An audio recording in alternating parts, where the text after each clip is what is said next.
রাধে রাধে, সবাই কেমন আছো? আশা করি খুব ভালো আছো। বিকেলবেলায় দোকানে যখন বসে থাকি তখন ফাঁকা বসে থাকতে আমার খুবই খারাপ লাগে। আমি একদমই ফাঁকা বসে থাকতে পারি না, বা এমনি টাইম পাস করতে পারি না। আমার কিছু না কিছু কাজ থাকে, এমনিতেও দোকানে যথেষ্ট কাজ থাকে, কিন্তু এটা আমার একটা অন্যতম কাজ বলতে পারো। দেখো, রিসেন্টলি ভীষণ ট্রেন্ডিংয়ে চলছে ক্রুশের কাজ, ক্রুশের সেট, গলার সেট এবং কানের সেট, সাথে রয়েছে এমব্রয়ডারি সেট। তো আজকে আমি একটা ক্রুশের সেট বানাচ্ছি। এটা স্টার্ট করেছিলাম বেশ কিছুদিন আগে। যে রেড যে জিনিসটা করা হয়েছে সেটা অনেক দিন আগে করেছিলাম। এটা করেছিলাম মোস্ট প্রবাবলি জানুয়ারি মাসে, তো সেটা শেষ করা হয়নি। তো আজকে আবার হাতে পেলাম, একটা কাজ করছিলাম অলরেডি একটা শাড়ির, তো সেই জন্য আর শেষও করা হয়নি। তো আজকে আবার নিয়ে বসলাম। তো আজকে এই গলার সেটটা শেষ করলাম। তো তোমরাই দেখে বলো কেমন লাগছে। আর তোমাদের যদি এই ধরনের ইউনিক থেকে ইউনিক জিনিস পড়তে কারোর পছন্দ করো, কেউ যদি ভাবো যে না, যে জিনিসটা আমি পরবো শুধু আমিই পরবো, তাহলে আমার সাথে অবশ্যই কন্ট্যাক্ট করতে পারো। বলো, গলার সেটটা আমি শুধু বানালাম, কালকে এটার ইয়ারপিসটা দেখি বানাবো, ইচ্ছে আছে। আর সব কিছুই কী বলো তো, এটা তো মুডের ওপর ডিপেন্ড করে। হাতের কাজ মানেই একটু মাথার ব্যাপার থাকে, মাথাটা ঠান্ডা করলে তবেই হাতের কাজ করা যায়। যদিও আমার ক্ষেত্রে ব্যাপারটা একটু অন্যরকম। আমি রেগে গেলে আবার এই কাজগুলো ভালো হয়। আমি একটু ডিস্টার্ব থাকলে আমি আবার এই কাজগুলো ভালো করতে পারি। এটা আমার অক্সিজেন বলতে পারো। এটা আমি শিখিনি কখনো, আমার মায়ের কাছ থেকে যা শেখা শিখেছি।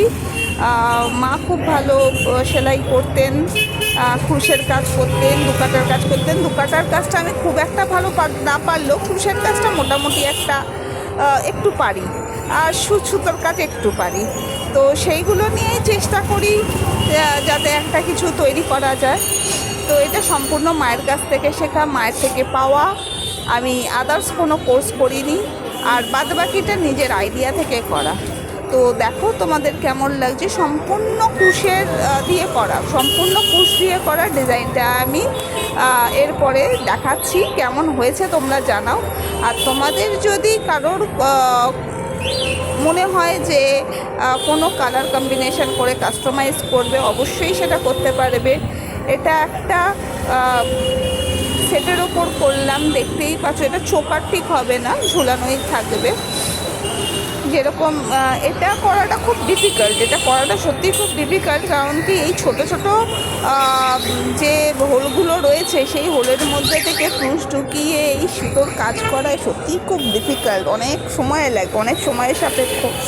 তবে যেহেতু আমাদের এইগুলো নেশা, যারা হাতের কাজ করে সেটা না নেশা হয়। জানি না যারা নেশা করেন তাদের মতন নেশা কিনা, কিন্তু আমাদের খুব নেশা। যতক্ষণ না এটা শেষ করতে পারছি, এটার পরে এটা করবো, এটার পরে এটা করবো, যারা হাতের কাজ করে তারাই বুঝতে পারবে এই নেশাটা একটা অন্য রকম নেশা।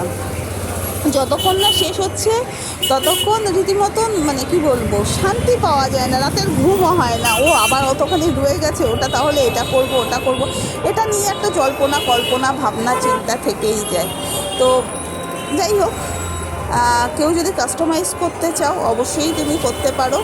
এইগুলো আমি নিজের হাতে তৈরি করি। সকালবেলা একটা গার্ডার করেছিলাম, এটা এবার ভরিয়ে দেবো। এইবার দেখো আমি মানে সম্পূর্ণ ডিজাইনটা আনছি তোমাদের কাছে, দেখো কেমন হয়েছে, দেখে আমাকে জানাও। হ্যাঁ, যেটা বলছিলাম, সকালবেলা একটা গার্ডার করেছি, গার্ডারটা তোমাদের সাথে শেয়ার করিনি এখনও, তো শেয়ার করব। আর এইটা হচ্ছে ফিনিশিং, এটা হচ্ছে ফিনিশিং। গলার সেটটার কানেরটা বানাবো।